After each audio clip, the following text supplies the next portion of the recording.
3 દિવસ બાદ રાજ્યમાં હાડ થીજવતી ઠંડી પડવાની હવામાન વિભાગની આગાહી। મંગળવારે 8 શહેરોનું લઘુત્તમ તાપમાન નોંધાયું 16 ડિગ્રીની નીચે। નલિયા અને વડોદરામાં સૌથી નીચું 13.8 ડિગ્રી તાપમાન। ભાજપ પ્રદેશ પ્રમુખ સી આર પાટીલની અધ્યક્ષતામાં આજે કમલમમાં મળશે ધારાસભ્યોની બેઠક। નવી નિમણૂકો અંગે યોજાનારી કાર્યશાળામાં મંડળ અને જિલ્લા પ્રમુખોને ચૂંટણી અંગે અપાશે માર્ગદર્શન।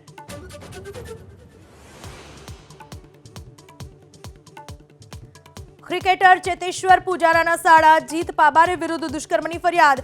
સગાઈ કરી દુષ્કર્મ આચર્યું અને બાદમાં સગાઈ તોડી નાખવાના આરોપ સાથે પૂર્વ મંગેતરે માલવ્યનગર પોલીસમાં નોંધાવી ફરિયાદ।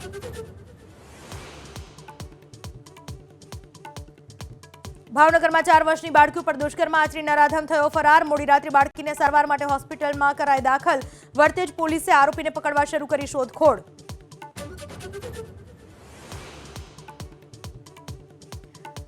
ક્રાઇમ બ્રાન્ચના સકંજામાં આવતા જ ખ્યાતિ હોસ્પિટલ કાંડના 5 પાપીઓ બન્યા પોપટ। કાંડનો માસ્ટરમાઇન્ડ ચિરાગ રાજપૂત। સરકારી યોજના થકી થતી હતી હોસ્પિટલની 70% આવક। તમામ આરોપીને આજે કોર્ટમાં કરાશે રજૂ। ઓલિમ્પિકમાં બ્રોન્ઝ મેડલ જીતનાર બજરંગ પુનિયા ઉપર લાગ્યો 4 વર્ષનો પ્રતિબંધ। ડ્રોપ ટેસ્ટમાં સેમ્પલ નહીં આપવા પર નાસાએ લગાવ્યો પ્રતિબંધ।